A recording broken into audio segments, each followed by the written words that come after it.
ऐसी वीडियो रोज देखने के लिए आप मेरे वीडियो को लाइक करें, इस पे कमेंट करें और अपने दोस्तों के साथ शेयर करें।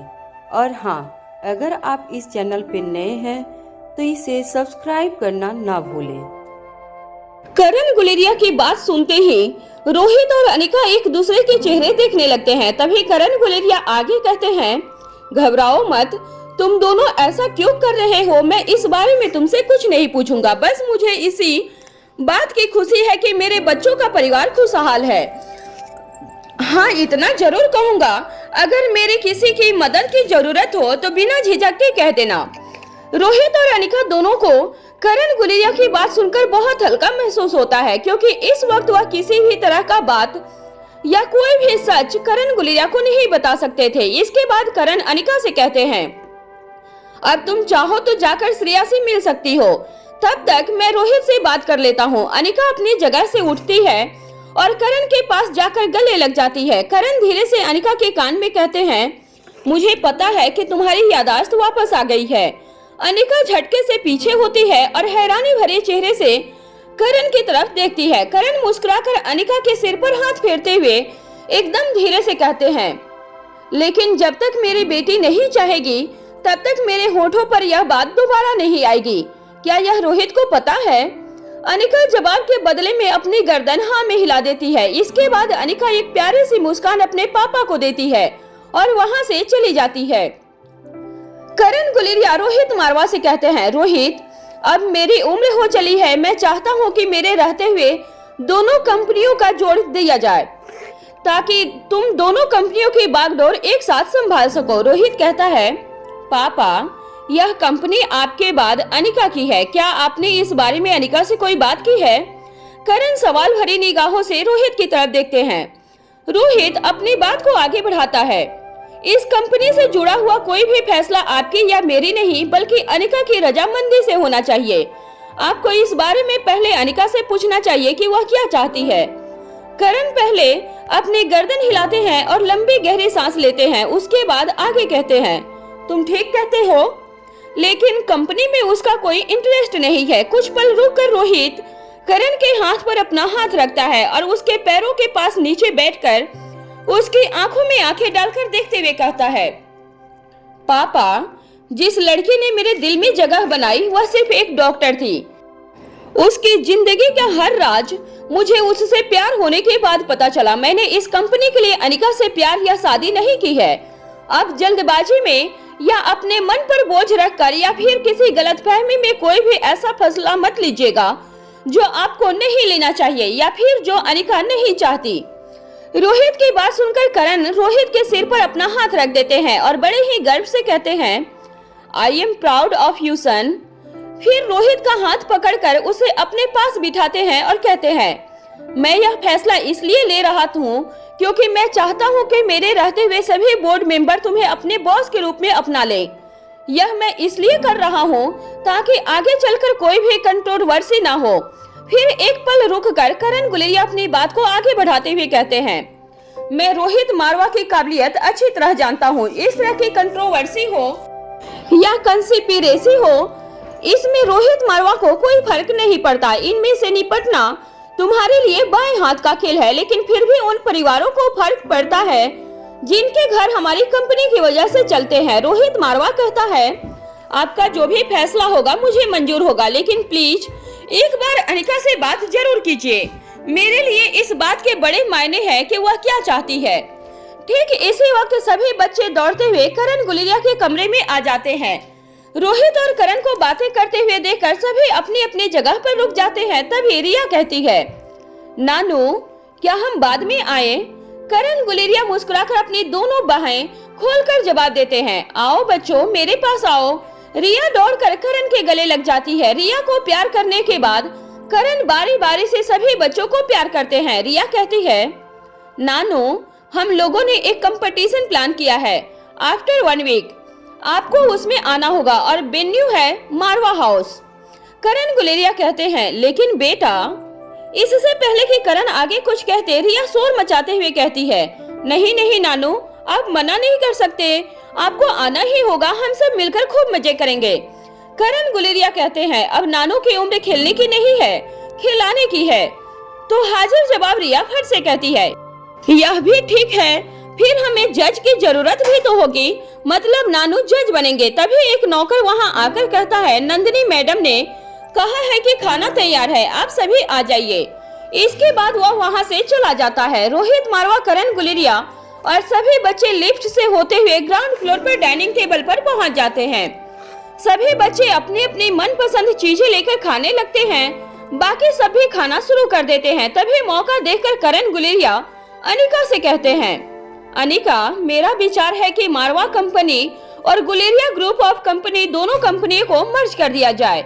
मैं इस पर तुम्हारी राय जानना चाहता हूँ। अनिका कहती है, आपने कंपनी के लिए जो भी सोचा है वह अच्छा ही होगा, लेकिन उससे पहले आप मुझे इस बात का जवाब दीजिए कि जब आकाश वापस आएगा तब आप उसे क्या कहेंगे।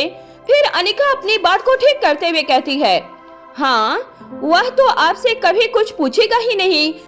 जो आपने उसके लिए किया वही सबसे हमेशा सही था, लेकिन आप यह बताइए कि आप उसे क्या देंगे। अनिका की बात सुनकर सभी हैरान रह जाते हैं और घूर घूर कर अनिका की तरफ देखने लगते हैं। तभी नंदिनी बच्चों से कहती है, बच्चों, क्या मैं तुम्हारी मनपसंद चीजें तुम्हारे कमरे में ही भिजवा दूं? नंदिनी की बात सुनकर सभी बच्चे खुशी खुशी वहां से खड़े हो जाते हैं और रिया कहती है, यह तो बड़ा ही मजेदार रहेगा। फिर यश कहता है, खेलते खेलते खाने के बाद भी कुछ और हो जाएगी। पिंकी कहती है, मैंने खा लिया है, मुझे अब और कुछ नहीं चाहिए। तभी यश पिंकी की तरफ देखते हुए कहता है, क्योंकि तुम इतना थोड़ा सा चिड़िया की तरह खाती हो, इसीलिए इतनी दुबली पतली हो। तुमसे कितनी बार कहा है कि ठीक से खाना खाया करो। इसके बाद सभी बच्चे अपने अपने रूम की तरफ चले जाते हैं। नंदिनी के इशारे पर सभी नौकर बच्चों की सभी फेवरेट चीजें उठाकर उनके पीछे पीछे चले जाते हैं। फिर नंदिनी कहती है, अनिका, तुम श्रेया के होने वाले बच्चों के बारे में ही बात कर रही हो ना? तभी श्रेया बोल उठती है, अनिका, तुम्हें ऐसा लगता है ना कि इस बच्चे के रूप में आकाश वापस हमारे घर में आ जाएगा? सच कहूँ तो मुझे भी ऐसा ही लगता है। नंदिनी और श्रेया की बात सुनने के बाद अनिका एक पल के लिए बिल्कुल खामोश हो जाती है। फिर जवाब देती है, हाँ, मैं उसी की बात कर रही हूँ, उसका भी तो अपनी विरासत पर हक बनता है ना। श्रेया कहती है, लेकिन जब तक यह बड़ा होगा तब तक हमारी कंपनी को मजबूत कंधों की जरूरत होगी। अगर चाचा जी ने यह फैसला लिया है तो निश्चित ही कंपनी की भलाई के लिए यह अंतिम विकल्प रहा होगा। फिर अपने पेट पर हाथ रखते हुए कहती है, और यह कंपनी तब संभालेंगे जब संभालने के लिए कंपनी बचेगी। एक बात बताओ, अगर इसके बुआ और फूफा इस कंपनी को अपने अंडर में ले लेंगे तो क्या भविष्य में इस कंपनी में काम करने का मौका इसे नहीं देंगे? तभी करण गुलेरिया रोहित मारवा से कहते हैं, मुझे इस बिजनेस का सालों का अनुभव है, सभी दांव पेच अच्छी तरह से समझता हूँ। गुलेरिया कंपनी के पोजीशन को बचाने के लिए तुमने मारवा इंडस्ट्रीज को करोड़ों के नुकसान में ढकेला है। अगर तुम इसकी बागडोर संभालोगे तो दोनों कंपनियां नुकसान से ही बचेगी और पहले से भी ज्यादा तरक्की करेगी। इससे पहले कि रोहित मारवा आगे कुछ कहता, तभी सिद्धार्थ वहां पहुंच जाता है और कहता है, I am really very sorry, मुझे आने में देर हो गई है। और उसके बाद सभी के साथ डाइनिंग टेबल पर बैठ जाता है। फिर आगे कहता है, मिस्टर मारवा, आपको तो पता ही होगा कि बिशंभर नागर और उसके आदमियों का कुछ अता पता नहीं है। सुनने में आया है कि अंडरवर्ल्ड के लोगों ने रातों रात उन्हें गायब कर दिया है। लोगों का यहाँ तक कहना है कि वह मर चुका है। तभी खाना खाते खाते रोहित के गले में फंदा लग जाता है। तभी नंदिनी रोहित की तरफ पानी का गिलास बढ़ाती है और उसके बाद सिद्धार्थ से कहती है, भला किसी के मरने की खबर इतनी खुशी से और वह भी खाने के वक्त कौन बताता है? तभी सिद्धार्थ कहता है, अरे नहीं नंदिनी, तुम समझोगी नहीं, मेरे चेहरे पे उसके मरने की खुशी नहीं, मैं तो अनिका और रोहित मारवा को यहाँ देखकर बहुत खुश हूँ। इतने में अनिका कहती है, पापा, अगर आपको बिजनेस की जिम्मेदारियां परेशान कर रही है तो आपकी मदद के लिए रोहित है और फिर सिद्धार्थ भैया के ऊपर भी यह जिम्मेदारियां डाली जा सकती हैं। तभी सिद्धार्थ कहता है, नहीं नहीं, मुझसे यह नहीं होगा। मैं जब भी कंपनी के भले के लिए कोई फैसला लेता हूँ उससे हमारी कंपनी को सिर्फ नुकसान ही होता है। जब तक आकाश जिंदा था तब तक मुझे लगता था कि यह छोटे मोटे नफे नुकसान चलते रहते हैं, लेकिन आकाश मुझे यह सब इसलिए गिनाता है क्योंकि वह खुद को ज्यादा काबिल साबित करना चाहता है। पर जब अब वह हमारे बीच नहीं रहा तब भी नुकसान करने के मामले में मेरा हाल बिल्कुल वैसा ही है। अब तक मुझे यह बात अच्छी तरह से समझ में आ गई है कि मैं हमारे खानदानी बिजनेस को संभालने के लिए बिल्कुल भी नहीं बना हूँ। तभी नंदिनी सिद्धार्थ को ताना मारते हुए कहती है, पर मुझे तो ऐसा लगा जैसे कि तुम हमेशा से ही कंपनी में एक अच्छा ओहदा चाहते थे। सिद्धार्थ कहता है, हाँ मैं चाहता था, लेकिन अब मुझे नहीं चाहिए। मैंने कहा ना, बिशंभर नागर मर चुका है, तो अब मुझे कंपनी में किसी बड़े पद की कोई जरूरत नहीं है। सिद्धार्थ की बात सुनकर सभी अचंभे में पड़ जाते हैं और सबकी निगाहें सिद्धार्थ पर टिक जाती है। सबको अपनी तरफ इस तरह देखते हुए सिद्धार्थ बात को संभालते हुए कहता है, मेरे कहने का मतलब है कि बिशंभर नागर को टक्कर देने के लिए मेरे जैसे किसी काबिल व्यक्ति की जरूरत थी, पर अब जब वही जिंदा नहीं है तो मुझे कंपनी में किसी पद की जरूरत नहीं है। जहां अनिका का पूरा ध्यान अपने खाने पर था, वहीं रोहित मारवा सिद्धार्थ के चेहरे के भावों की हर बारीकी को गहराई से देख रहा था। नंदिनी को भी सिद्धार्थ की बातों पर बड़ी ही हैरानी हो रही थी और वह फिर मन ही मन सोचने लगी, इसका हमेशा से ही यही है। इन्हें समझना हम औरतों के समझने से भी ज्यादा मुश्किल है। बोलते कुछ और हैं, करते कुछ और हैं, सोचते कुछ और ही है। फिर सिद्धार्थ आगे कहता है, मैं अपने ऑनलाइन गेम्स एप्लीकेशन के साथ ही खुश हूँ। मैं बस अपने इसी बिजनेस को आगे बढ़ाना चाहता हूँ और एक साथ दो चीजों को संभालना मुझसे नहीं हो पाएगा। ठीक इसी वक्त ओंकार भी वहाँ पहुँच जाता है और सभी को विश करते हुए कहता है, have a good day to all. उसके बाद डाइनिंग टेबल पर बैठते हुए कहता है, भैया आपके ऑनलाइन गेम्स के बिजनेस को बढ़ाने के लिए अगर आपको किसी की जरूरत हो तो मुझसे जरूर कहिएगा। मैं कुछ समय आपके एक्सपीरियंस से सीखने के बाद खुद भी न्यू गेम एप्लीकेशन लॉन्च करना चाहता हूँ। मेरा भी इंटरेस्ट इसी फील्ड में है। सिद्धार्थ कहता है, नेकी और पूछ के बहुत बढ़िया। इस घर में कोई तो है जो अपने बड़े भाई के नक्शे कदम पर है। तुम कल से ही मेरे साथ काम कर सकते हो। खाना खत्म करने के बाद सभी लिविंग हॉल में बैठकर बातें करने लगते हैं। इस वक्त तक मयूर और राजलक्ष्मी भी आ चुके थे और बैठकर सभी के साथ हंसी मजाक कर रहे थे। तभी श्रेया को अचानक से कुछ याद आता है और वह अनिका से कहती है, अनिका, उस दिन जब हम मारवा हाउस से गुलेरिया हाउस के लिए निकले थे तब तुमने हमें अचानक से वापस क्यों बुला लिया था और उसके बाद तुम खुद ही गायब हो गई। मुझे लगा था कि तुमने जो सरप्राइज प्लान किए थे उसी में से कुछ बाकी रह गया है, इसलिए हमें तुरंत वापस बुला लिया। फिर बाद में समझ में आया तुम्हारा नहीं आना ही हमारे लिए सरप्राइज था। फिर झूठी नाराजगी दिखाते हुए आगे कहती है, यह तुम्हारी बिल्कुल भी अच्छी बात नहीं है अनिका। तभी रोहित कहता है, श्रेया तुम अनिका के सरप्राइज के चक्कर में मत पड़ो। फिर अनिका की तरफ देखते हुए मुस्कुरा कर कहता है, क्योंकि वह खुशी देने के साथ साथ शौक भी दे सकता है। तभी मयूर कहता है, सरप्राइज आपकी सिक्योरिटी थी और इसीलिए आपको घर ले आने के लिए मुझे आदेश मिला था। श्रेया कहती है, बाकी सब तो ठीक है, लेकिन तुम कुछ तो ऐसा है जो अनिका ने मुझसे छुपाया है और तुम सब मिलकर उसका साथ दे रहे हो। फिर अनिका की तरफ देखते हुए कहती है, दोस्तों से भला कैसा पर्दा। चलो अब जल्दी से बताओ कि तुमने हमें वापस क्यों बुलाया था। तभी नंदिनी कहती है, जाने दो श्रेया, ऐसी छोटी मोटी चीजें होती रहती हैं। तभी श्रेया नंदिनी से कहती है, इसका मतलब आप जानती हैं कि हमें वापस क्यों बुलाया गया था। अब आप ही बताइए हमें वापस क्यों बुलाया गया था। श्रेया का सवाल सुनकर नंदिनी का चेहरा फीका पड़ जाता है और वह अनिका की तरफ देखने लगती है। अनिका अपनी आंखों के पलकों को झपकाकर इशारा करती है कि वह श्रेया को सच बता दे।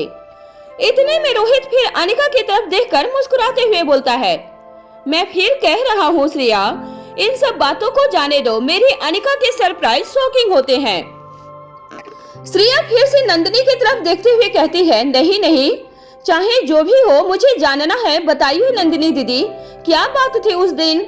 नंदिनी कहती है, किसी ने तुम पर जानलेवा हमले की योजना बनाई थी और उसी को फेल करने के लिए अनिका ने तुम्हें वापस बुलाया था। यह सुनते ही श्रेया के कानों में तेज झंझनाहट होने लगती है। एक पल के लिए उसका दिमाग सुन्न हो जाता है। फिर खुद को संभालते हुए श्रेया अपने पेट पर हाथ रखते हुए कहती है, इसका मतलब मेरे साथ साथ तीनों बच्चों की जान भी खतरे में थी। नंदिनी बदले में हाँ में गर्दन हिलाती है। फिर श्रेया अनिका की तरफ देखते हुए कहती है, क्या आकाश के दुश्मन भी यही लोग हैं? अनिका के जवाब में सिर्फ अपनी गर्दन हिलाकर हाँ कर देती है। श्रेया अपने उतरे हुए चेहरे के साथ कहती है, मुझे उसी दिन किसी ने कुछ क्यों नहीं बताया? श्रेया की बात सुनकर माहौल में खामोशी छा जाती है। अभी तक श्रेया खूब हंस कर बोल कर बातें कर रही थी, लेकिन अब जैसे ही उसे सांप सूंघ गया था, तभी राजलक्ष्मी अपनी जगह से उठकर श्रेया के कंधे पर हाथ रखते हुए कहती है, इस वक्त अपनी हालत देखो, इसीलिए उसी दिन तुम्हें किसी ने कुछ नहीं बताया। फिर अपने हाथ की 3 उंगलियों से श्रेया के माथे पर टच करते हुए कहती है, अब अपने दिल और दिमाग पर ज्यादा जोर मत डालो, इसका असर सीधा बच्चे पर होगा। उसके बाद सभी हंसने लगते हैं।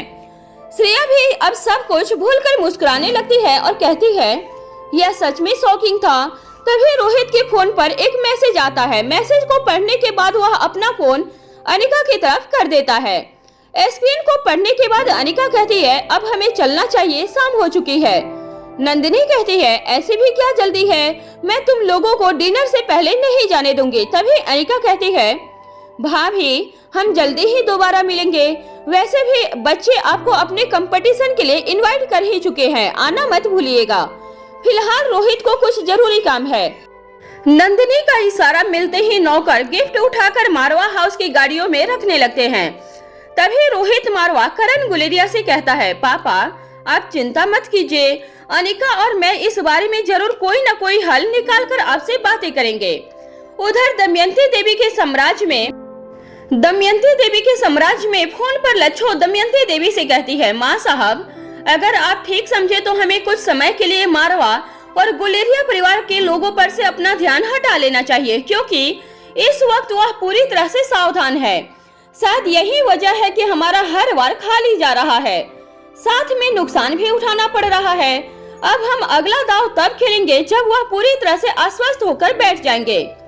दमयंती देवी कहती है, तुम सही कह रही हो लच्छो, लेकिन तब तक ऐसा जाल बिछाओ कि इस बार वह छुपकर नहीं बल्कि खुलकर सामने आकर लड़ने के लिए मजबूर हो जाएंगे। हमने बिशंभर नागर को वहां इसलिए भेजा था ताकि वह अनिका, जिस रोहित मारवा के नाम के पेड़ की खोल में छिपी बैठी है, वह रोहित मारवा की जड़ें खोद सके। लेकिन अब वह खुद ही धरती में कहां दफन हो गया है, हमें इसकी खबर तक नहीं है। इस वक्त दमयंती देवी की आवाज में रोष साफ साफ सुनाई दे रहा था। लच्छो कहती है, माँ साहब आप शांत हो जाइए, रोहित मारवा कोई सामान्य पेड़ नहीं बल्कि बट वृक्ष है। जितना धरती के ऊपर दिखाई देता है उसके ऊंचाई से कई गुना गहरा ज्यादा उसकी जड़ें फैली हुई हैं, जो आंखों से दिखाई नहीं देती लेकिन उसे ताकत पूरी देती है। पर आप चिंता मत कीजिए, उस अनिका के लिए इस बार ताना बाना मैं खुद बनूंगी, ताकि वह खुद अपने खोल से निकलकर बाहर आ जाए। दमयंती देवी कहती है, मुझे तुम पर पूरा भरोसा है। उधर मारवा हाउस में रोहित मारवा और अनिका अपने बच्चों के साथ मारवा हाउस वापस लौट चुके थे। सीक्रेट अंडरग्राउंड में एक सिक्योरिटी गार्ड सौम्या को एक मैसेज देता है, आपका यहाँ से चलने का वक्त हो गया है, पहले आप अपने भाई से मिल लीजिए, उसके बाद डिनर करने के साथ ही हम यहाँ से बाहर चलेंगे। सौम्या अपनी जगह से उठकर सिक्योरिटी गार्ड के साथ साथ चलने लगती है। वह अपने रूम से बाहर निकलकर देखती है कि उसके रूम के बाहर एक बड़ा सा हॉल है, जिसमें चारों तरफ बड़ी बड़ी स्क्रीन्स लगी हुई थी, जिनमें से कुछ पर न्यूज चैनल, कुछ पर डिस्कवरी और कुछ पर हिस्टोरिकल जैसे चैनल ऑटोमेटिक प्ले हो रहे थे। वास्तव में यह एकमात्र भ्रम भर का था। काफी दूर दिखाई देने वाली यह स्क्रीन्स कुछ ही कदमों पर मौजूद केबिन्स की मजबूत ट्रांसपेरेंट दीवारें थी। सौम्या काफी कोशिश करने के बाद भी यह नहीं समझ पा रही थी कि दरअसल वह कहां पर मौजूद है और उसके आसपास क्या क्या बना हुआ है। इस अंडरग्राउंड का नाम यूं ही सीक्रेट नहीं था, बल्कि इसे बनाने में प्रयोग की गई आधुनिक प्रणालियां गजब की थी। आज जैसी स्थितियों से निपटने के लिए ही सीक्रेट अंडरग्राउंड में यह सब व्यवस्थाएं की गई थी, जिसे इस वक्त चालू कर दिया गया था। कुछ दूर तक लगातार सिक्योरिटी गार्ड के पीछे पीछे चलने के बाद वह एक कमरे के सामने पहुंच जाती है, जो देखने में बिल्कुल हॉस्पिटल से बने हुए किसी रूम की तरह दिखाई दे रहा था। अंदर जाने के बाद उसे सामने पर ही बिस्तर पर लेटा हुआ अपना भाई दिखाई देता है। जैसे ही विश्व की निगाह सौम्या पर पड़ती है वह कुछ बोलने की कोशिश करता है और धीरे धीरे उसकी आवाजें शोर में बदल जाती हैं। सौम्या बीसू के हाथ को अपने हाथ में लेकर कहती है, तुम चिंता मत करो, सब ठीक हो जाएगा। मैं जल्दी ही तुम्हें भी यहाँ से ले जाऊंगी, अभी मैं सिर्फ तुमसे मिलने आई हूँ। फिर मुस्कुराकर कहती है, दुनिया की सबसे बड़ी डॉक्टर खुद तुम्हारा इलाज करने वाली हैं। फिर अपने भाई को अपनी तरफ करवट दिलवाकर उसके गले लग जाती है। वह अपने एक हाथ से उसके सर को और दूसरे हाथ से उसकी कमर को सहला देती है और इसी दरमियान सहारा देते हुए अपने हाथ में मौजूद इंजेक्शन को उसकी कमर पर लगा देती है। बिना किसी को दिखाई दिए बड़ी ही सावधानी से अपने भाई को वह इंजेक्शन लगा के वहां से बाहर आकर सिक्योरिटी गार्ड के साथ चली जाती है। सौम्या को विश्वास था कि उसे किसी ने नहीं देखा था। सौम्या के अपने कमरे में वापस लौटने के कुछ देर के बाद अनिका वहां आती है और कहती है, मुझे उम्मीद है कि तुम अपने भाई से मिलने के बाद अब तुम्हें अच्छा लग रहा होगा। सौम्या अनिका की तरफ देखती है और अपनी जगह से खड़े होते हुए एक प्यारी सी मुस्कान देते हुए कहती है, थैंक यू सो मच। मैं आपको बता नहीं सकती कि मैं कितनी खुश हूँ कि मेरे भाई का इलाज दुनिया की सबसे बड़ी डॉक्टर खुद करने वाली है। मैं अपनी पूरी जिंदगी कोशिश करूं तब भी आपके यह एहसान चुका नहीं पाऊंगी। तभी अनिका कहती है, रुको रुको, शायद तुम्हें कोई गलतफहमी हुई है। हो सकता है कि तुम इस बारे में नहीं जानती हो। अनिका आगे बताना शुरू करती है, मुझे कुछ समय पहले ही किसी ने किडनैप कर लिया था। जब मैं यहाँ मारवा हाउस वापस पहुंची तब मुझे अपनी पुरानी जिंदगी के बारे में कुछ भी याद नहीं था। मेरे शरीर के घावों और उसके निशानों से यह पता लगा कि शायद मुझे जान से मारने के लिए छोटी छोटी जहरीले पीनों से मुझ पर वार किए गए थे। उनमें से कुछ मेरी गर्दन और सिर पर भी लगी थी, जिसकी वजह से मैं अपनी याददाश्त खो चुकी हूँ। मुझे अब जो कुछ भी अपने बारे में पता है वह सब सिर्फ अपने बच्चों और परिवारजनों की बताई गई बातों की वजह से कुछ थोड़ा बहुत पता है। अब तुम्हारे भाई का इलाज दुनिया की सबसे बड़ी डॉक्टर नहीं करेगी बल्कि अनिका करेगी। मैं तुम्हारे भाई के लिए अपनी डॉक्टरी की पढ़ाई एक बार फिर से करूंगी और इसके लिए मैं अब तक बहुत सारी किताबें भी पढ़ चुकी हूँ। जल्दी ही यूनिवर्सिटी से डिग्री हासिल करने के लिए एग्जाम भी दे दूंगी। लेकिन इन सब चीजों के बीच में तुम्हारे भाई का इलाज रुकेगा नहीं, क्योंकि उसके लिए मैं आयुर्वेद की किताबों को पढ़ने के साथ साथ उसका इलाज शुरू कर चुकी हूँ। अनिका की बात सुनकर सौम्या के चेहरे के भाव बदल जाते हैं। अनिका आगे कहती है, तुम्हें डरने की कोई जरूरत नहीं है। तुम्हारे भाई को कुछ नहीं होगा, क्योंकि हमारे पास और भी बहुत सारे डॉक्टर हैं। उनसे बातचीत करने के बाद ही मैं कोई भी एक्सपेरिमेंट तुम्हारे भाई पर करूंगी। सौम्या खुद को संभालते हुए कहती है, मुझे आप पर पूरा भरोसा है। जिंदगी देने वाला हमें मौत के मुंह में नहीं धकेल सकता। इसके बाद अनिका वहां से वापस चली जाती है। रोहित अनिका ड्राइंग हॉल में मौजूद थे। रोहित कहता है, सौम्या के लिए तुमने जो भी इंतजाम करने के लिए कहा था वह सब हो चुके हैं। एक बार और सोच लो, क्या उस सौम्या को यहाँ से भेजना ठीक रहेगा? अनिका कहती है, मुझ पर भरोसा रखो, आगे जो भी होगा वो ठीक ही होगा। उसके बाद रोहित वहां से जाने लगता है। तभी अनिका कहती है, क्या यह नहीं बताओगे कि अंडरवर्ल्ड के लोगों ने बिशंभर नागर का क्या किया? अनिका का सवाल सुनकर रोहित के चेहरे पे हल्की सी मुस्कान आ जाती है और वह पलटकर अनिका के पास आ जाता है। फिर उसकी कमर पर हाथ रखकर उसे अपनी तरफ खींचते हुए उसकी आंखों में देखकर एकदम धीमी आवाज में कहता है, युवराज की गुस्ताखी के लिए उसे भेंट। फिर अनिका के कान के पास जाकर धीरे से कहता है, क्या तुम्हें पता है यह लगातार छोटे छोटे हमले और जासूसी क्यों हो रही है? अनिका अपना बैलेंस बनाने के लिए अपने दोनों हाथ रोहित के कंधे पर रख देती है और अपने चेहरे को थोड़ा सा पीछे करके रोहित की आंखों में इस तरह देखती है जैसे वह इस सवाल के जवाब का इंतजार कर रही हो। रोहित मारवा कहता है, वह सिर्फ यह जानना चाहते हैं कि अनिका की याददाश्त कभी गई थी या नहीं गई थी, और अगर गई थी तो अभी तक वापस आई है या नहीं आई है। फिर इसी तरह अनिका को पकड़े हुए अपने दूसरे हाथ से सहारा देते हुए आगे कहता है, और इसी माहौल में तुम उस सौम्या को बाहर जाने दे रही हो जो अब तक इस बात का अनुमान लगा चुकी होगी कि तुम्हारी याददाश्त वापस आ चुकी है। फिर अनिका के चेहरे को और करीब आकर आगे कहता है, तुम जो चाहे कर सकती हो, मैं तुम्हें मना नहीं करूंगा। लेकिन इस बार उनकी दी हुई खरोच भी अगर तुम तक पहुंची तो मैं बिना कुछ सोचे समझे उन्हें दुनिया के नक्शे से गायब कर दूंगा, चाहे उसका परिणाम कुछ भी हो। इस बार उनका सामना अनिका के रोहित से नहीं बल्कि द किंग रोहित मारवा से होगा। विशंभर नागर उनके लिए भेजा गया सिर्फ एक संदेश है, किंग इज बैक। यहाँ जैसे ही सिक्योरिटी गार्ड सौम्या को मारवा हाउस के इंटरनेशनल होटल हेवन के क्वार्टर में शिफ्ट करने के लिए निकलते हैं, वैसे ही प्रीति सौम्या के कमरे में जाती है। फिर कमरे के सभी अलमारियों को खोल कर अच्छी तरह से देखती है। जब उसे वहाँ पर कुछ नहीं मिलता तब वह वॉशरूम की तरफ चली जाती है।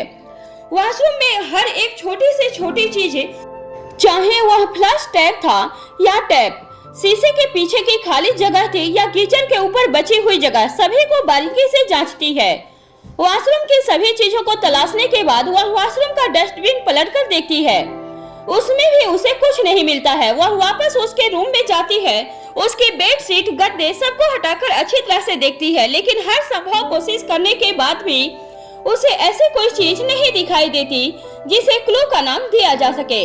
फिर वह अपने सिर पर हाथ रखकर कुछ सोचने लगती है। उसके बाद प्रीति तेजी से बिशु के कमरे में जाती है। वह बिशु की आंखें, नब्ज, धड़कनें, सांसें, सभी क्रियाओं को ठीक तरह से जांचती है। अच्छी तरह जांच लेने के बाद भी उसके शरीर में कोई ऐसी भी असामान्य प्रक्रिया नहीं मिलती जिससे कि यह पता लगाया जा सके कि बिशु के शरीर के अंदर क्या इंजेक्ट किया गया था। प्रीति बिशु के शरीर के उस ब्लड सैंपल को लेती है और एक गार्ड को देते हुए कहती है, इसे लैब में ले जाओ, जो भी टेस्ट करने हैं वह सभी मैं व्हाट्सएप करती हूँ। उसके सैंपल को लैब में भेजने के बाद कुछ टेस्ट अपने लेवल पर ही शुरू कर देती है, लेकिन कई घंटों तक वह यूं ही एक जांच के बाद दूसरी जांच में लगी रहती है। उसे पता नहीं चलता कि कब में सुबह हो गई। पूरी रात बीतने के बाद भी ऐसा कोई चीज उसके हाथ नहीं लगा था जिसे बिशु के शरीर के लिए किसी तरह के खतरे या फायदे का नाम दिया जा सके। अब वह एक बार फिर से दोबारा से बिशु को जांचने के लिए जाती है। उसके शरीर में अभी भी सब कुछ पहले की तरह ही सामान्य था, लेकिन अब यह बात पूरी तरह से स्पष्ट हो गई थी कि उसकी जान को कोई खतरा नहीं था। फिर भी यह बड़ा सवाल था कि सौम्या ने बिना किसी को कुछ बताए बिशु को किस चीज का इंजेक्शन दिया था, और इससे भी बड़ा सवाल यह था कि उसने यह इंजेक्शन हासिल कैसे किया। इसके बाद प्रीति मारवा हाउस के सीसीटीवी कंट्रोल रूम में जाती है। सौम्या के मारवा हाउस में आने के बाद से लेकर कल रात तक की सभी वीडियोज रिकॉर्डिंग को बारीकी से देखती है, लेकिन तभी उसके हाथ कुछ नहीं लगता। इसके बाद प्रीति अपने थके हुए चेहरे के साथ अनिका के पास लिविंग हॉल में पहुंच जाती है। अनिका कहती है, क्या हुआ प्रीति, तुम इतनी थकी हुई और उदास क्यों लग रही हो? प्रीति अनिका के पास बैठ जाती है और हताश होकर कहती है, उस सौम्या ने अपने भाई की बॉडी में कुछ तो इंजेक्ट किया है, लेकिन क्या है मैं बहुत कोशिश करने के बाद भी कुछ समझ नहीं पा रही हूँ। अनिका प्रीति की बेचैनी देखकर कहती है, पहले शांत हो जाओ प्रीति, और उसके बाद अपनी आंखें बंद करके इससे संबंधित हर घटना को अपने दिमाग के अंदर दोहराओ। कहीं न कहीं कुछ न कुछ ऐसा जरूर होगा जिससे तुम्हें कोई न कोई जानकारी हासिल हो सके। अनिका के कहे अनुसार प्रीति ऐसा ही करती है और फिर थोड़ी देर के बाद अपनी आंखें खोलकर कहती है, अनिका दीदी एक चीज है। अनिका प्रीति की तरफ देखती है। प्रीति आगे कहती है, सौम्या से मिलने के बाद बिशु काफी शांत लग रहा था। मुझे लगा शायद अपनी बहन से मिलने की वजह से ऐसा है, लेकिन हो सकता है कि यह उस इंजेक्शन का असर हो। प्रीति की बात सुनकर अनिका बदले में सिर्फ एक स्माइल दे देती है और प्रीति के गाल पर हाथ रखकर वहां से चली जाती है।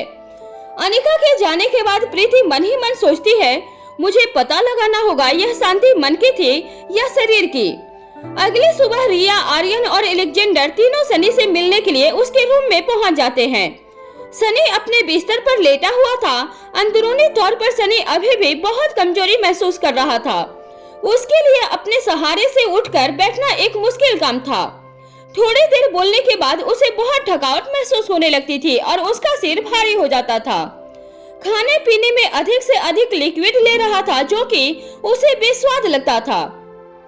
समय समय पर नौकर आकर उससे पूछकर उसे बिठाने और लेटाने का काम कर जाते थे। बच्चों के आने के बाद सनी कमरे में मौजूद नर्स को इशारा करता है। वह एक नौकर की मदद से सनी को बिठा देती है। रिया कहती है, देखो चाचू, हमने सिर्फ आपकी वजह से अपने कंपटीशन को पूरे 8 दिन पोस्टपोन किया है। आपको तब तक ठीक होना ही होगा। सनी अपनी धीमी और उदास आवाज में कहता है, मैं कितना भी ठीक हो जाऊं, लेकिन फिर भी तुम्हारे कंपटीशन में भाग लेने लायक नहीं हो पाऊंगा। ऊपर से डॉक्टर ने धूल मिट्टी से दूर रहने के लिए भी कहा है। इनफैक्ट मैं अभी खुले में कहीं भी नहीं जा सकता हूँ। तभी रिया नखरे दिखाते हुए प्यार से कहती है, चाचू, खास आपके लिए ऑनलाइन गेम कंपटीशन भी रखे हैं, उसमें आपको धूल मिट्टी में दौड़ना नहीं पड़ेगा। सनी मुस्कुराकर धीरे से कहता है, मुझे तो लगता है कि यही कमरे में बैठकर मुझे तुम्हारी सभी गेम स्क्रीन पर देखनी पड़ेगी। I am very excited for your games, लेकिन यह सोच कर मुझे बहुत बुरा लग रहा है कि मैं बाहर भी नहीं आ सकूंगा। ऐसा कहते हुए सनी के चेहरे पर उदासी साफ साफ दिखाई देती है। तभी एलेक्जेंडर कहता है, डोंट वरी चाचू, आप चाहे खेल पाएं या ना खेल पाएं, लेकिन खेलों को देख जरूर पाएंगे, यह मेरा आपको पक्का वाला प्रॉमिस है। तभी आर्यन कहता है, चाचू, आपने हमेशा मुझे फेवर किया है, आज आपके लिए मैं अपने भाई की पूरी मदद करूंगा।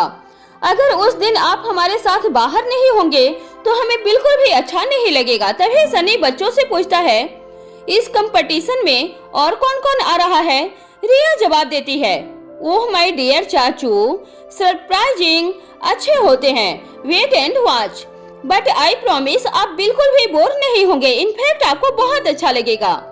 मल्होत्रा हाउस में नानी, किशन मल्होत्रा, अंजलि मल्होत्रा, क्रिस और श्वेता सभी लिविंग हॉल में मौजूद थे। नानी माँ अपनी आंखें बंद करके हाथ में रुद्राक्ष की माला लेकर मन ही मन जाप कर रही थी। अंजलि डाइनिंग टेबल पर खाना लगवा रही थी और क्रिस अपने लैपटॉप पर कुछ जरूरी काम कर रहा था। श्वेता एक फाइल लेकर उसे पढ़ रही थी।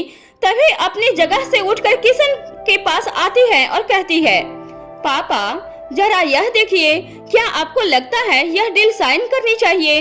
इस डील में हमारे लिए इतनी फ्लेक्सिबिलिटी मुझे कुछ ठीक नहीं लग रहा है।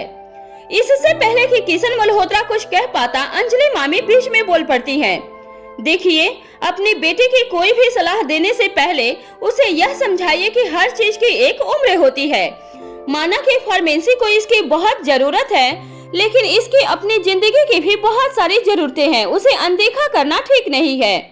मैं इससे पूछ कर थक गई हूँ कि अगर कोई ऐसा लड़का है जो इसे पसंद है तो हमें बता दे, नहीं तो हमें लड़का ढूंढना पड़ेगा। तभी श्वेता अपनी माँ की तरफ देखते हुए कहती है, मम्मा, मैंने कितनी बार कहा है, अभी मुझे अपनी जिंदगी के और भी बहुत सारे इम्पोर्टेंट काम निपटाने बाकी हैं। मुझे अभी अपनी फार्मेसी को कामयाबी की ऊंचाइयों तक ले जाना है, मैं बाद में शादी कर लूंगी। कौन सा मैं कहीं भागी जा रही हूँ जो आपको हर वक्त कन्यादान की फिक्र सताती रहती है। ऐसा कहकर वह मुस्कुराकर अपने पापा को ताली देने के लिए हाथ बढ़ाती है। किशन बदले में अपना हाथ आगे कर देता है। तभी अंजलि अपनी आवाज में झूठा गुस्सा दिखाते हुए कहती है, दोनों बाप बेटी बैठकर खूब तालियां बजाओ और उसके बाद में इन्हीं हाथों से अपना सिर पीटना, क्योंकि जिसके बाद में तुम बात कर रही हो ना, उसे बाद में शादी के लिए जो लड़के मिलेंगे उनमें से किसी लड़के के सिर के बाल उड़ चुके होंगे तो किसी का पेट निकल चुका होगा, किसी की शक्ल अच्छी नहीं होगी तो किसी का कद छोटा होगा। उस उम्र में इंसान की आदतें इतनी पक्की हो चुकी होती हैं कि वह तुम्हारे हिसाब से बिल्कुल नहीं बदलेगा और हर तरीके से तुम्हें अपने हिसाब से बदलने की कोशिश करेगा। अभी अब अंजलि मल्होत्रा अपनी बात कह ही रही होती है कि इतने में सभी के फोन पर एक साथ मैसेज आने की आवाज आती है। क्रिस अचंभित होकर कहता है, रिया का मैसेज है। तभी किशन, श्वेता और अंजलि तीनों अपना फोन देखते हुए एक साथ कहते हैं, मुझे भी रिया का मैसेज आया है। अभी चारों अपने अपने फोन पर मैसेज पढ़ ही रहे होते हैं कि इतने में अंजलि मल्होत्रा के फोन पर रिया की कॉल आती है। अंजलि फोन उठाकर कहती है, कैसी है मेरी प्यारी सी नटखट रिया? रिया जवाब देती है, मैं एकदम अच्छी हूँ माय स्वीट ग्रैनी, और आप सब कैसे हो? अंजलि कहती है, हम सब भी अच्छे हैं और तुम्हें खूब याद करते हैं, हमें मिलने कब आ रही हो? रिया अपनी मीठी आवाज में जवाब देती है, अभी मैंने आपको बुलाने के लिए फोन किया है, तो पहले आपको मेरा इनविटेशन लेना होगा और उसके बाद फिर नानी हाउस आने का प्लान बनाएंगे। अभी आप जल्दी से स्पीकर ऑन कीजिए, मुझे सभी से एक साथ बात करनी है। अंजलि स्पीकर ऑन करके बाकी सभी के पास आ जाती है। फिर रिया कहती है, आई होप आप सभी ने मेरा इनविटेशन पढ़ लिया होगा, क्योंकि इस कंपटीशन में मेरे मेन कंपटीटर आपकी रिया है, इसलिए मुझे चीयर अप करने के लिए आप सभी को आना ही होगा और नो एक्सक्यूज। तभी श्वेता कहती है, हाँ, हमने इनविटेशन पढ़ भी लिया है और ले भी लिया है, हम सभी ठीक वक्त पर पहुंच जाएंगे। तभी रिया शोर मचाते हुए कहती है, या दैट्स माय लवली मासी। फिर आगे कहती है, अभी मुझे फोन रखना होगा क्योंकि अभी मुझे और भी बहुत सारे काम है, टाइम पर आ जाइएगा, मिलकर खूब मस्ती करेंगे। अभी अंजलि मल्होत्रा ने फोन रखा ही था कि इतने में दरवाजे पर डोरबेल बजने की आवाज सुनाई देती है। किशन मल्होत्रा अपनी जगह से उठकर दरवाजा खोलते हैं। तभी अंजलि मल्होत्रा को सामने घर के दरवाजे पर मिसेस शर्मा दिखाई देती हैं। मिसेस शर्मा एक मिलनसार औरत थी। सोसाइटी में इनका काफी नाम था। इनका जितना रुतबा अपनी दौलत की वजह से था, उससे कहीं ज्यादा उनके व्यवहार की वजह से उनकी जान पहचान बड़े से बड़े घरानों में और मंत्री संतरियों के साथ भी थी। मिसेस शर्मा ने इसी जान पहचान के चलते बहुत सारे लोगों से रिश्ते भी करवाए थे।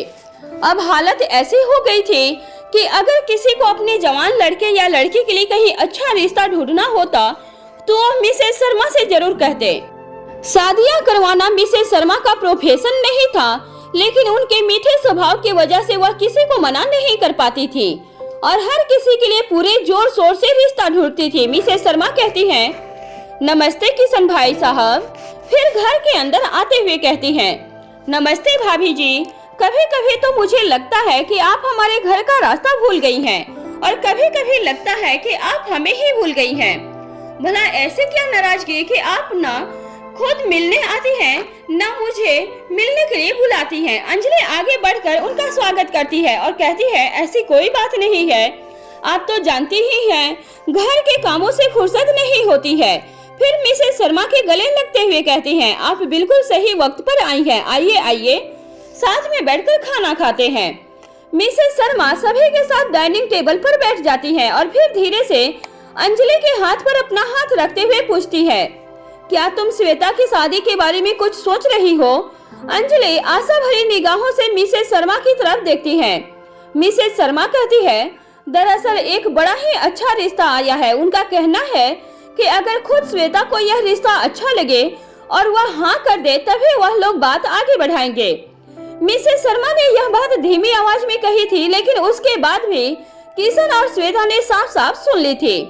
वह दोनों ही मिसेस शर्मा की तरफ देखने लगते हैं। श्वेता और किशन को अपनी तरफ यूं घूर के देखते हुए मिसेस शर्मा ने आगे कहा, लड़का इंटेलिजेंट और बिजनेसमैन होने के साथ साथ राजनीतिक घराने से भी संबंध रखता है। उसकी स्मार्टनेस की बात करूं तो उसे एक बार देखने के बाद हर लड़की उसकी कायल हो जाती है।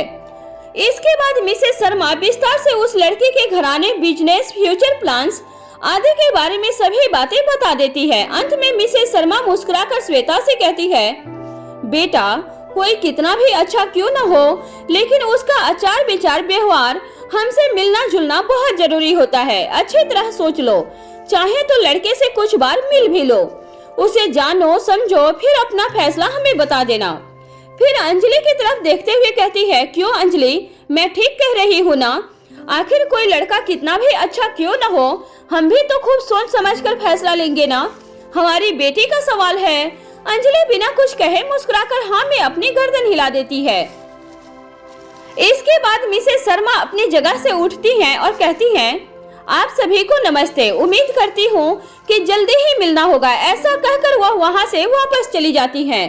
तभी श्वेता अपनी जगह से उठती है और वापस वही फाइल उठाकर लाती है जिसे थोड़ी देर पहले वह अपने पापा को दिखा रही थी। फिर उस पर लिखी हुई डिटेल्स की तरफ इशारा करते हुए अपनी मम्मा और पापा से कहती है, देखिए जहाँ से यह रिश्ता आया है वहीं से यह डील भी आई है। मैं कह रही थी ना कुछ तो गड़बड़ है। इसके बाद श्वेता मन ही मन सोचती है, मैं बिना अनिका दीदी से बात किए अपनी जिंदगी का इतना बड़ा फैसला नहीं लूंगी। अपनी जिंदगी की गलतियों को बार बार दोहराने से अच्छा है कि किसी समझदार की सलाह ले ली जाए। अगली सुबह मारवा हाउस में यहाँ भूमिका अपने बेड पर लैपटॉप के सामने बैठकर अपने पैर को उठाकर एक जगह से दूसरी जगह पर खिसका रही थी। तभी भूमिका का फोन रिंग करने लगता है। भूमिका अपना फोन उठाती है तो उधर से आवाज सुनाई देती है, मैडम आपका शक बिल्कुल सही था। अगर मैं यह कहूँ कि आप जितना सोच रही थी यह उससे भी ज्यादा खतरनाक है तो यह बिल्कुल सही होगा। भूमिका कहती है, आपको जो कुछ भी बताना है वह डिटेल्स में बताइए। इधर से आवाज आती है, मैडम मुझे नहीं लगता कि इस बारे में फोन पर बात करना ठीक रहेगा। आप एक बार ठीक हो जाइए, उसके बाद मैं आपको सब कुछ बताऊंगा और दिखाऊंगा भी। भूमिका कहती है, यह मामला इतना संजीदा है कि हम इंतजार नहीं कर सकते। अगर आप फोन पर बात नहीं करना चाहते हैं तो मैं वहां आ जाती हूँ। उधर से आवाज आती है, नहीं मैडम इस हालत में आप यहाँ मत आइए। मैं एक काम करता हूँ, मैं खुद वहाँ आपसे मिलने आता हूँ। वहीं मारवा हाउस के सीक्रेट अंडरग्राउंड से प्रीति हड़बड़ाती हुई बाहर निकलती है और अनिका को ढूंढते हुए सीधा उसके बेडरूम के पास पहुँच जाती है। फिर दरवाजे पर खटखटाते हुए कहती है, अनिका दीदी प्लीज जल्दी बाहर आइए, मुझे आपकी मदद की जरूरत है। प्रीति की आवाज सुनकर अनिका तुरंत दरवाजा खोलकर बाहर आ जाती है और कहती है, क्या हुआ, तुम इतनी घबराई हुई क्यों हो? प्रीति जल्दी जल्दी बोलते हुए जवाब देती है, मुझे नहीं पता कि क्या हुआ है। मेरा मतलब है कि मुझे कुछ समझ में नहीं आ रहा है। फिर अपने सिर पर अपना हाथ मारने के बाद अनिका का हाथ पकड़ते हुए कहती है, आप मेरे साथ चलिए, खुद देख लीजिए कि वहाँ क्या हुआ है। ऐसा कहकर वह अनिका को लेकर वापस सीक्रेट अंडरग्राउंड में चली जाती है। इस वक्त वह दोनों उस लड़की के सामने खड़े होते हैं जिसकी उम्र पकड़ी गई औरतों से सबसे कम थी। वह बुरी तरह से तड़प रही थी, जैसे उसके पूरे शरीर में अकड़न के साथ साथ दर्द हो रहा हो। वह जोर जोर से चिल्ला रही थी। अनिका ने उससे पूछा, बताओ तुम्हें क्या हो रहा है?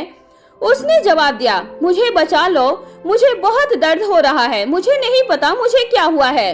ऐसा कहकर वह जोर जोर से रोते हुए चिल्लाने लगती है। तभी प्रीति कहती है, अनिका दीदी मुझे कुछ समझ में नहीं आ रहा है। कुछ दिन पहले तक जब मैंने इससे इसके खुद के बारे में पूछा तब यह किसी भी तरह अपना मुंह खोलने के लिए तैयार नहीं थी, लेकिन उस दिन जब मैं आपसे इस लड़की के बारे में बात करने आई थी और आप जल्दबाजी में अस्पताल के लिए निकल गई थी, उसी दिन से यह बड़ा ही अजीब बर्ताव कर रही है। इसमें मेरे हर सवाल का जवाब दिया और अपने बारे में सब कुछ बताया, लेकिन उससे भी बड़ी हैरानी की बात यह थी कि इसे यह याद ही नहीं था कि यह यहाँ कैसे और किस वजह से आई थी। कुछ देर तक अनिका उस लड़की से कुछ कदम दूर खड़े होकर खामोशी के साथ उसे ध्यान से देखती रहती है। फिर कुछ सोचने के बाद प्रीति से कहती है, मेरी बात ध्यान से सुनो, चाहे उन औरतों को कितनी भी टफ ट्रेनिंग क्यों न दी गई हो, लेकिन फिर भी अंत में उनके पास दिल एक स्त्री का ही है जिसमें अपनों के लिए प्रेम होता है। वह दूसरों का दर्द देखकर पिघल जाता है। एक औरत खुद पर बीतने वाली हर ज्यादती को सह जाती है, लेकिन अपनी आंखों के सामने अपनों की तकलीफ उससे बर्दाश्त नहीं होती। अब मैं जैसा कहती हूँ वैसा करो। इसके बाद अनिका अपना प्लान प्रीति को बता देती है। उसके बाद आगे कहती है, अगर वह अपना मुंह खोलती है तो इस लड़की की जान भी बच जाएगी और हमें यह भी पता चल जाएगा कि इन औरतों में बदलाव संभव है या नहीं, इन्हें जीने का दूसरा मौका मिलना चाहिए या नहीं। दूसरा, अगर उन पर कोई फर्क नहीं पड़ता तो फिर इससे यह बात साफ है कि यह सब दमयंती देवी के इशारों पर नाचने वाली मशीनें बन चुकी हैं। इन्हें सिर्फ उसी नजर से देखा जाना चाहिए जैसे किसी दुश्मन को देखा जाता है। फिर इन सबको मार देने में कोई हर्ज नहीं है। ऐसा कहकर अनिका बाहर जाने लगती है, लेकिन कुछ ही दूर जाने के बाद अचानक से उसके दिमाग में एक बात कौंध जाती है। कहीं ऐसा तो नहीं कि जो डोज याददाश्त को मिटाने के लिए दी गई थी यह उसका साइड इफेक्ट हो। जैसे ही यह ख्याल अनिका के दिमाग में आता है, अनिका के पैर अपनी जगह पर जम जाते हैं। उसे अपने पूरे शरीर में बिजली सा करंट महसूस होता है। उसके दिमाग में सबसे पहले सनी का ख्याल आता है, जिस सनी को बचाने के लिए मैंने क्या कुछ नहीं किया था। क्या उसे मैंने अपने ही हाथों से जीवन के अंत की ओर भेज दिया है? क्या उसे भी इतने ही तकलीफ से गुजरना होगा? ऐसा सोचते हुए उसके पर खुद ब खुद वापस अंदर की ओर मुड़ जाते हैं और वह मन ही मन सोचती है, नहीं नहीं, ऐसा नहीं हो सकता है, मैं सनी को कुछ नहीं होने दे सकती। अगर उसे कुछ हो गया तो मैं खुद को क्या जवाब दूंगी? मैं रोहित और अपने बच्चों का सामना कैसे करूंगी? इसके बाद उसे सनी के माता पिता रोहिणी और वरुण मारवा का ख्याल आता है और उसकी आंखों के सामने वह रोते बिलखते हुए दिखाई देने लगते हैं। अनिका को एसी की ठंडक में भी पसीने आने लगते हैं। वह वहीं एक चेयर पर बैठ जाती है। कुछ देर तक अपने दोनों हाथों से अपने चेहरे को ढककर आगे की ओर झुककर बैठी रहती है। फिर थोड़ी देर के बाद पूरी तरह से शांत होकर अपने हाथ नीचे कर लेती है। अब अनिका के चेहरे पर घबराहट की जगह आत्मविश्वास ने ले ली थी। वह खुद से कहती है, अभी मेरे पास काफी समय बाकी है। मेरे रहते हुए सनी को कुछ नहीं होगा। मुझे पता लगाना होगा कि यह किस तरह का साइड इफेक्ट है ताकि मैं समय रहते एंटीडोज तैयार कर सकूं। इसके बाद वह सीधा उस लड़की के केबिन में पहुंच जाती है जो दर्द से तड़प रही थी। सबसे पहले अनिका एक इंजेक्शन की मदद से उसके ब्लड के कुछ सैंपल लेती है। फिर प्रीति से कहती है, मैंने तुम्हें जो कुछ भी कहा है उसे बड़ी ही होशियारी से करना और जितना जल्दी हो सके इस काम को पूरा करो।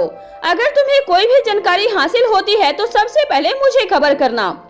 ऐसा कहकर वह सीक्रेट अंडरग्राउंड से बाहर निकल जाती है और रोहित को मैसेज करके अपने रिसर्च लैब में जाने की खबर दे देती है। जैसे ही वह अपने बेडरूम की तरफ बढ़ने लगती है कुछ सोचकर रुक जाती है और फिर सीधा सनी के रूम में चली जाती है।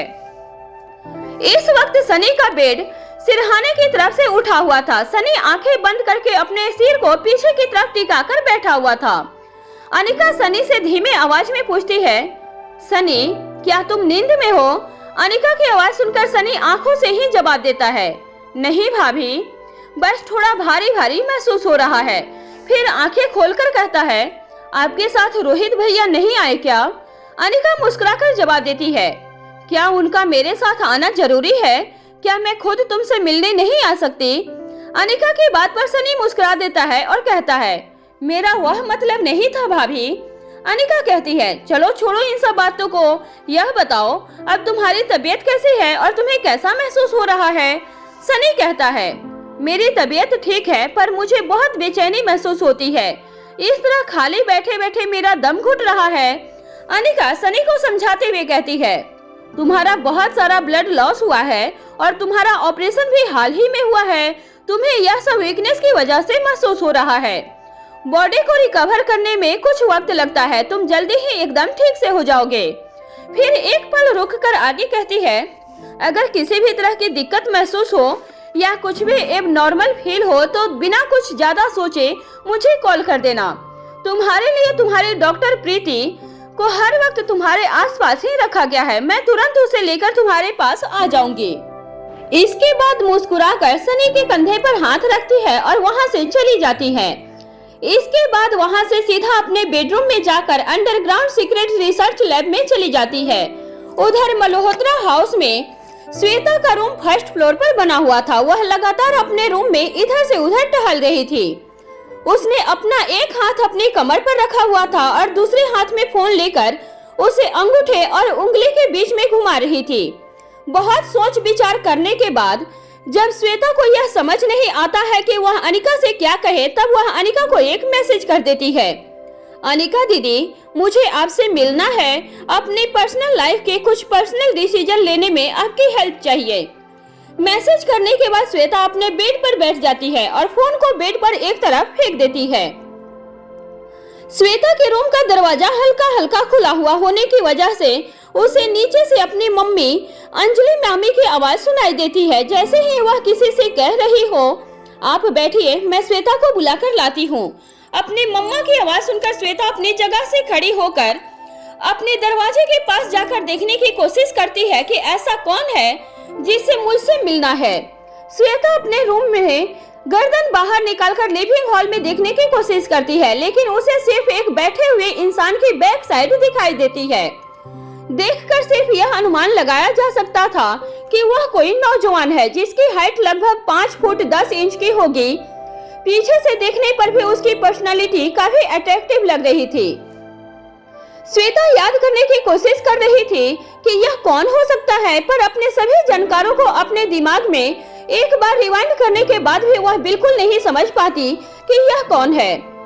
उसके बाद वह अपने चेहरे पर इग्नोर करने के भाव लेकर आती है और अपने दोनों हाथों को हिलाते हुए वापस अपने रूम में चली जाती है। इसके बाद फिर से अपनी समस्या में उलझ जाती है और खुद से कहती है, क्या यह समस्या इतनी बड़ी है कि मुझे और कुछ दिखाई नहीं दे रहा?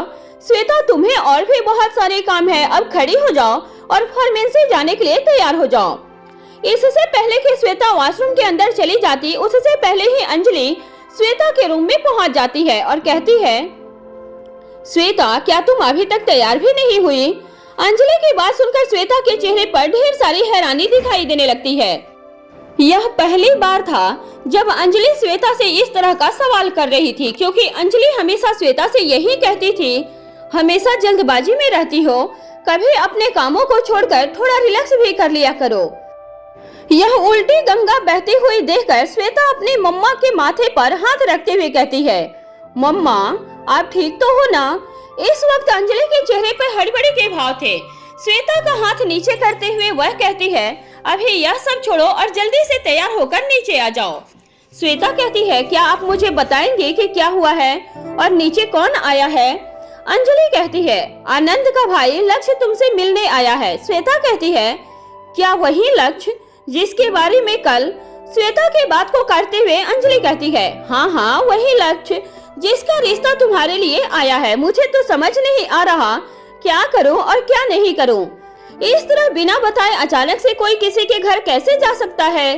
फिर अपनी ही बात को बदलते हुए कहती है, हाँ चलो ठीक है, हम बिना बताए किसी के घर जा सकते हैं, लेकिन ऐसी स्थिति में मुझे क्या करना चाहिए कोई समझ नहीं आ रहा है। कोई सामान्य रिश्तेदार होते तब बात अलग थी, लेकिन इस स्थिति में क्या करूं? ऊपर से तुम्हारे पापा मॉर्निंग वॉक में अभी तक लौटे नहीं है, जबकि सूरज सिर पर चढ़ गया है। अपनी माँ को इस तरह पजल होते हुए देखकर श्वेता कहती है, कम डाउन मम्मा, सबसे पहले आप बैठ जाइए। ऐसा कहकर वह अपनी माँ को अपने बेड पर बैठा देती है और कहती है, अब आप शांत हो जाइए। यह सिर्फ रिश्ते वाले हैं, आपके रिश्तेदार नहीं है जिनके लिए इतना आप घबरा रही हैं। अगर चीजें ठीक रहेंगी तो वह भविष्य में आपके रिश्तेदार बनेंगे। अगर आपकी खातिरदारी में कोई कमी भी रह जाती है तो इसमें आपकी कोई गलती नहीं है, क्योंकि वह बिना बताए आए हैं, इसलिए रिलैक्स हो जाइए। श्वेता की बातें सुनकर अंजलि के मन को तसल्ली मिलती है। श्वेता आगे कहती है, मैं जब तक तैयार होकर आती हूँ तब तक आप उन्हें नाश्ता पानी देकर उनसे बात कीजिए, उसके बाद मैं खुद संभाल लूंगी।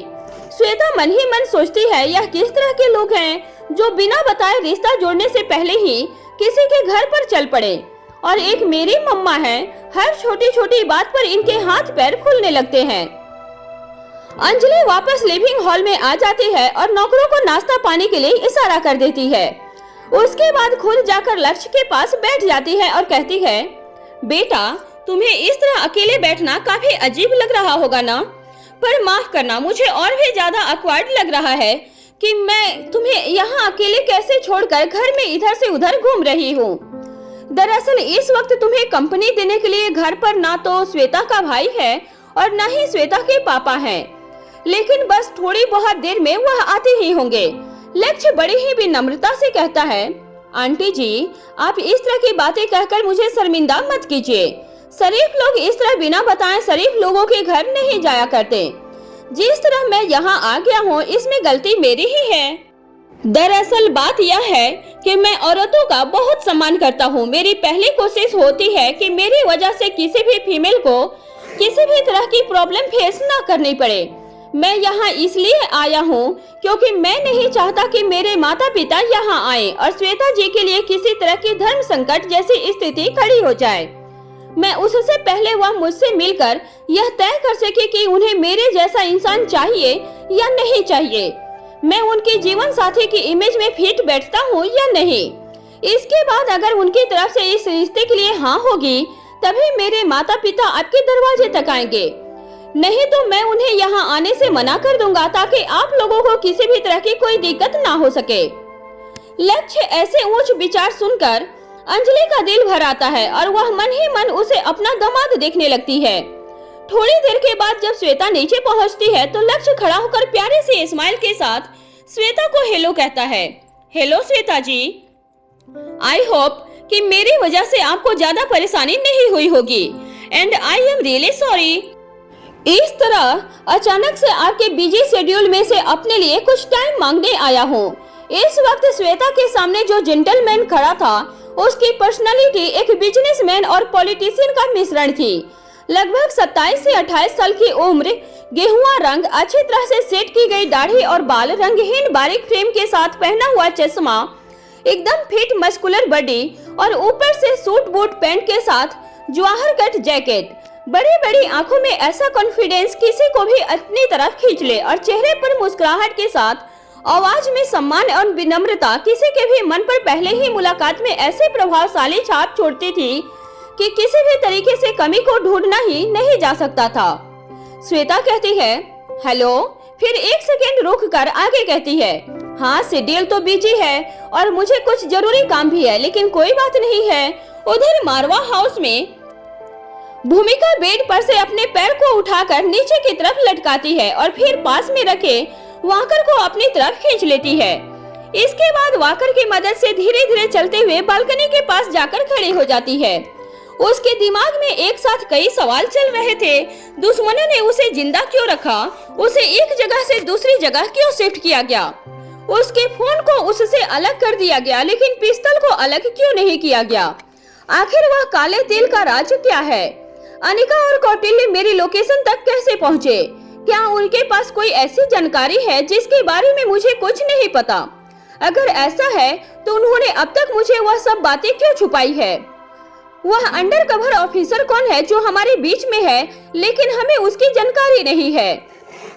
यह सब सोचते सोचते वह वापस रूम के अंदर आ जाती है और अपने रूम के दीवार पर लगे वॉल बोर्ड को ऊपर अपने सभी सवालों को फ्रेम में उतार देती है। अभी यह सब कर ही रही होती है कि तभी एक नौकर आकर कहता है मैडम, कोई डॉक्टर पुष्पराज त्रिपाठी आपसे मिलने आए हैं। भूमिका कहती है हाँ, मैंने ही उन्हें बुलाया है। एक काम करो, उन्हें यही मेरे कमरे में भेज दो। भूमिका एक कर्टन से वॉल बोर्ड को ढक देती है। नौकर डॉक्टर पुष्पराज त्रिपाठी को लेकर भूमिका के रूम तक छोड़ जाता है। डॉक्टर पुष्पराज त्रिपाठी अंदर आते हुए भूमिका से कहते हैं नमस्ते भूमिका मैडम। भूमिका कहती है आइए आइए त्रिपाठी जी, मैं आप ही इसका इंतजार कर रही थी। कम से कम आपके आने से मेरे दिमाग में उठ रहे बवंडर में कुछ तो शांति पड़ेगी। त्रिपाठी जी हंसकर कहते हैं मैं कुछ समझा नहीं मैडम। भूमिका कहती है मतलब यह कि कुछ सवालों के जवाब मिलेंगे तो मेरे दिमाग का बोझ कुछ कम हो जाएगा। त्रिपाठी जी कहते हैं यह भी अच्छी बात है। भूमिका कहती है त्रिपाठी जी बताइए आप क्या बताना चाहते थे और हर बात डिटेल्स में बताइएगा। मेरे हर छोटी से छोटी बात जानना जरूरी है। त्रिपाठी जी कहते हैं जानता हूँ भूमिका मैडम, आप चिंता मत कीजिए, सब कुछ विस्तार से बताता हूँ। त्रिपाठी धीमी गति से आगे कहना शुरू करते हैं मैडम, जिस रात आपको हॉस्पिटल में एडमिट किया गया था उसी रात जब मैं हेडक्वार्टर से बाहर निकल रहा था तभी मुझे अर्जुन सर ने वह ब्लैक लिक्विड का सैंपल लाकर दिया था। यह थोड़ा बहुत नहीं था, कम से कम 1 लीटर के आसपास था, क्योंकि मुझे कुछ बहुत जरूरी काम था। इसलिए उस रात रुकना मेरे लिए संभव नहीं था, इसलिए मैंने उन्हीं के सामने सावधानी से डिजिटल लॉकर में रखा था। मैं अगले दिन भी छुट्टी पर था, लेकिन उसी छुट्टी की रात मुझे याद आया कि छठे इंद्र ने कहा था कितने भी लॉकर में रख लो, अगर इसमें बड़े बड़े राज हैं तो मुझे लगता है वह इसे जरूर चुरा कर ले जाएंगे। बस इसीलिए मैं छुट्टी की रात ही हेडक्वार्टर पहुंच गया और उस ब्लैक लिक्विड में से कुछ सैंपल निकालकर चुपके से अपने साथ घर लेकर गया। अगले दिन जब सभी आपको मिलने हॉस्पिटल आए थे तो मैं भी घर से सीधा हॉस्पिटल पहुंच गया और उसके बाद जब हेडक्वार्टर लौटा तब वह सैंपल लॉकर में से गायब था। पुष्पराज त्रिपाठी जी की बातें सुनकर भूमिका के दिमाग में पिछली सभी बातें सर्कस करने लगी थी। अर्जुन ने कहा था कि एक को छोड़कर मुझे सब मिलने आए हैं। जहां तक मुझे याद है ऐसा कोई भी नहीं था जो उस दिन मुझसे मिलने नहीं आया था, सभी आए थे और काले तिल के सैंपल को उसी दिन या बीती रात में चुराया गया था। पुष्पराज त्रिपाठी के अनुसार उस वक्त की सीसीटीवी फुटेज भी मौजूद नहीं है। इसका मतलब उन्हें हैक किया गया था और यह काम एक बेहतरीन हैकर ही कर सकता है। कैमरा को हैक करना एक बात है, लेकिन डिपार्टमेंट के अंदर घुसना दूसरी बात थी। और डिपार्टमेंट के अंदर घुसकर उस लिक्विड की चोरी करना तीसरी बात थी।